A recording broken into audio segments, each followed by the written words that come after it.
ઇન્દોરથી અમદાવાદ જતી એક લક્ઝરી ગાડીને પાછળ ટ્રક આવી રહ્યો હતો. એમનું અવંતિકા રેસ્ટોરન્ટ જે આપણે કતવારા થાણા વિસ્તારમાં લાગે છે તે અકસ્માત થયો છે. એમાં જે લક્ઝરી ગાડી છે એ પલટી ખાઈ ગઈ હતી.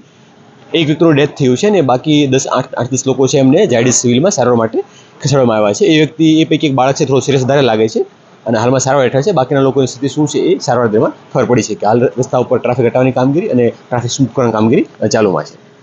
ઇન્દોરથી એક્ઝામ આપવા ગયા હતા આરઆરબી રેલવે ગ્રુપ ડીની. ઇન્દોરથી અમે બસ સ્ટેન્ડ આવ્યા ગગનપુર. ત્યાંથી અમને બસ મળી 7:30 વાગે. પછી 8 વાગે અમને બસ ઉપડી. ત્યાંથી બધા ઊંઘી ગયા હતા અમે. તો જાળા આવતા બસે અપચુકી અમે નિંદરમાંથી ઉગડ્યા ત્યારે ખળભળાટ થયો બધો. પછી ખબર પડી બસ પલટી ખાઈ ગઈ. અમે થોડી ઘણી ઈજા થઈ છે, બહુ ઈજા થઈ છે બધા પેસેન્જરોને. કેટલા લોકોને ઈજા થઈ તમારા હિસાબથી? લગભગ થઈ હશે 25-30 ખરા. એક જણ એક્સપાયર થઈ ગયો છે. મને છાતીમાં થોડું ઘણું વાગ્યું છે.